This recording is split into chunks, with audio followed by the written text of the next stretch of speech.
The Abrams thundered into the occupied settlement, its massive frame casting a long shadow across the shattered street. Each track bite against the broken pavement sent vibrations through the earth, a rolling growl that echoed between hollow buildings like the voice of a predator announcing its arrival. Inside the armored beast, the crew moved with machine-like discipline. The loader gritted his teeth, gripping the shell with both hands before slamming it into the breach. The metallic clang reverberated through the steel walls, a chilling bell that signaled death was on its way. Ahead, enemy soldiers were deeply entrenched inside a heavily fortified structure, their rifles trained on the advancing monster. Yet the Abrams did not come alone. The assault had begun with a bold stroke of tactical genius. From the opposite flank, a Bradley infantry fighting vehicle stormed forward, its engines screaming as it charged into the village. The Bradley's arrival was sudden and ferocious, initiating the offensive with bursts of cannon fire, flushing Russian infantry out of their hiding places, and ripping apart the makeshift strongholds they had believed would keep them safe. The Russian defenders, caught between shock and terror, were thrown into chaos. Their ranks dissolved into confusion as commands overlapped, shouted orders clashed, and panic spread like wildfire. Entire squads hesitated, frozen by indecision, while others broke formation, darting desperately through alleys that no longer offered refuge. Meanwhile, the Abrams advanced methodically, demolishing one fortified position after another. Its cannon thundered, and with each shot, concrete walls disintegrated, roofs collapsed inward, and the ground quaked under the force of modern firepower. Buildings that had once provided cover became instant death traps. The Russian command had never imagined their assault would be met with such overwhelming force. They had prepared for sporadic infantry probes, perhaps a skirmish here and there. What they had not prepared for was the steel fist of a mechanized battalion, backed by Western armor, Western technology, and Western precision. It was not just an attack. It was a declaration that their control over this village was already slipping through their fingers.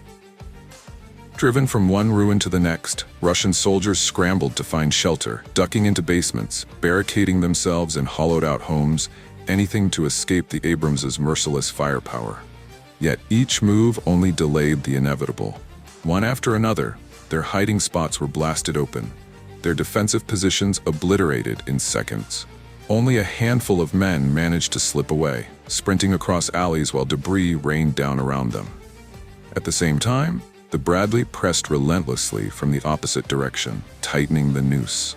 Its 25mm cannon barked in sharp, punishing bursts, shredding walls as though they were paper, punching holes through buildings, and leaving them nothing more than hollow, smoking shells. Trapped between the jaws of Abrams and Bradley, the Russians realized the terrible truth. The village was no longer a battlefield. It had become a slaughterhouse, and they were the ones penned inside. The sector was finally secured, the armored spearhead having crushed the last major pockets of resistance. Now it was time for the infantry to press deeper into the shattered settlement.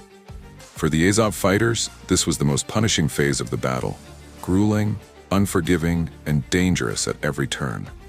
Their mission was simple in words but brutal in practice: clear every house, every basement, every attic, and flush out any Russian soldiers still hiding in the ruins. They moved in silence, eyes sharp, fingers resting firmly on triggers. Every doorway was a possible trap. Every shadow might conceal a rifle barrel. Mines, tripwires, and unexploded shells lurked under the rubble, invisible predators waiting for a single misstep. In this kind of warfare, survival depended not only on courage, but on absolute precision.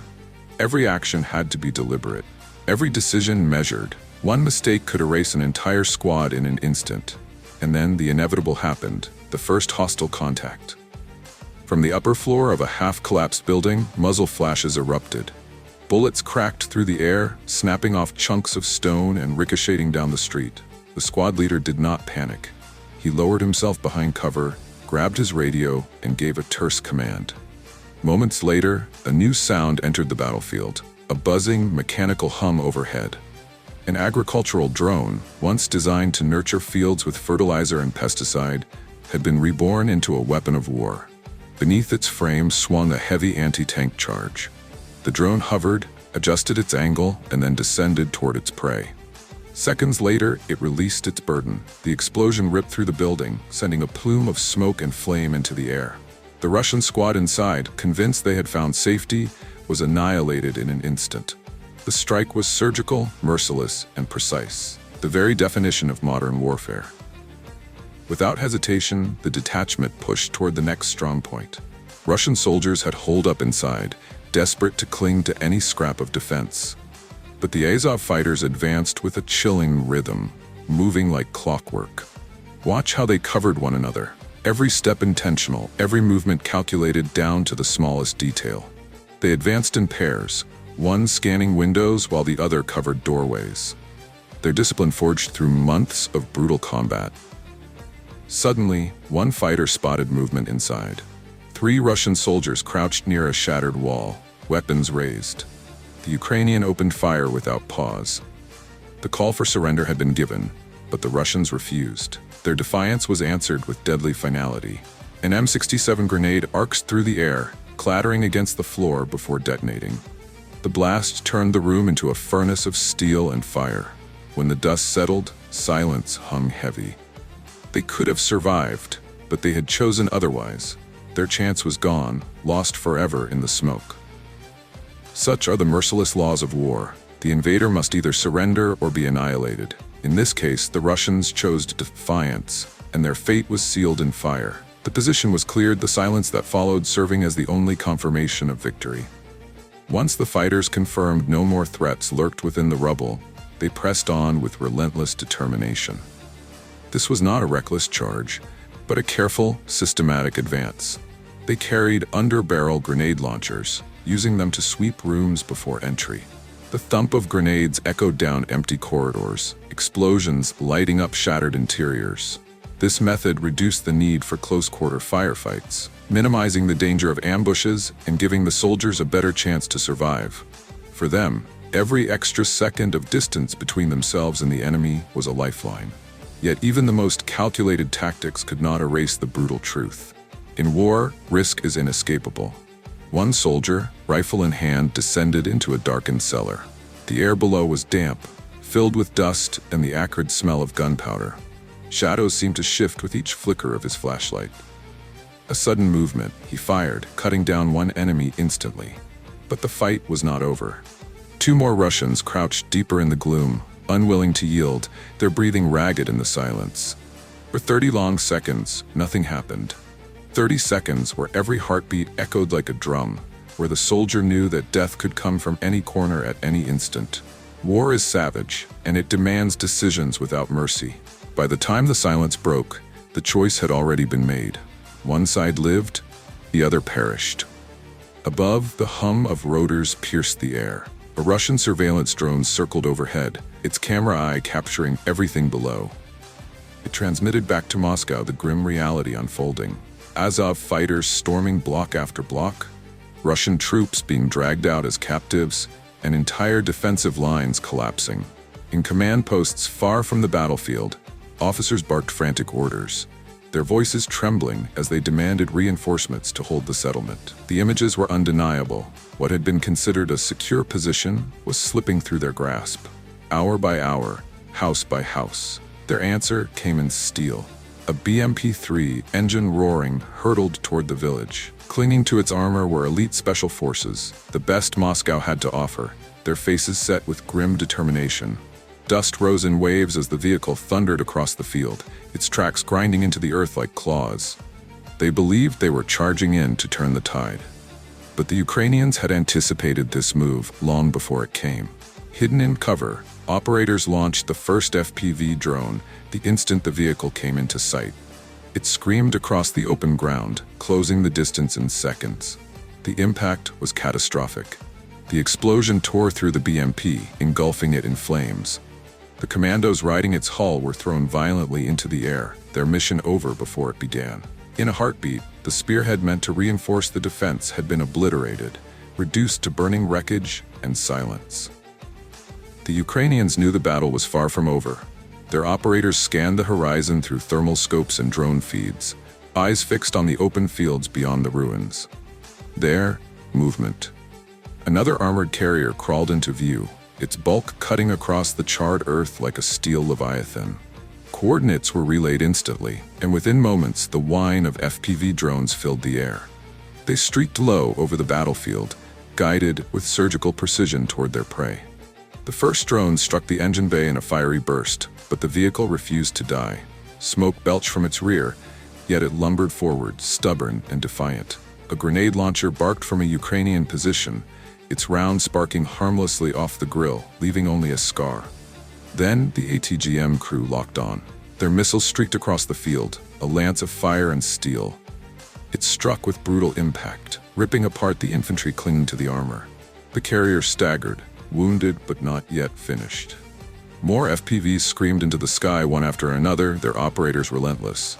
They dove at the APC like predatory hawks, slamming into its hull with thunderous detonations. The anti-drone mesh crackled and sparked, intercepting some of the attackers. For a moment, it seemed the vehicle might endure. But there are limits to every defense. The final drone slipped through, diving straight into the crew compartment. The explosion turned the carrier into a burning coffin. Flames shot upward, smoke curling against the gray sky. The ambush was absolute. No reinforcements would make it through the gauntlet. Then, in frustration and fury, the Russians unleashed their artillery. The sky howled as shells rained down, pounding the village indiscriminately. Craters split open the earth, walls collapsed, and fireballs rolled through the ruins. Entire Russian units caught in their own barrage were shredded, their bodies buried by the very weapons meant to save them. It was war without humanity, steel and fire uncaring of who it consumed. And then came disaster. A shell crashed into a shelter where Azov fighters had taken refuge. The impact caved the building inward, burying men beneath slabs of concrete and twisted rebar. Dust and smoke choked the air, cries for help muffled by debris. With frantic determination, their comrades rushed forward. Hands clawed at rubble until nails tore and bled. One soldier wedged a broken beam under a collapsed wall, his muscles trembling as he forced it upward, veins bulging, teeth gritted in desperation. Every second was a battle against time, every heartbeat a countdown. Then, a gasp. A brother was dragged free, his body bloodied, battered, but alive. Relief rippled through the squad, but it was fleeting. More shells were inbound. There was no time to linger. A pickup truck screeched into gear, carrying the wounded fighter away toward a field hospital. Dust trailed behind it as its engine roared. His injuries were grave, but his condition stable, for now. Back in the ruins, the rest of the unit steeled themselves. The fight was not over, not while a single Russian remained. The battle for the village ground on. What was once a living community had become a wasteland. Charred skeletons of houses jutted into the air, their walls blackened, their roofs gone. Streets were unrecognizable, covered in craters and ash. Yet through this destruction, the Azov fighters advanced. They moved with an uncanny efficiency, clearing the last strong points with machine-like discipline. There was a reason they were called cyborgs. They operated with precision beyond flesh and blood, completing their mission with relentless focus and unshakable dedication. They were more than soldiers. They were the embodiment of Ukraine's will to resist.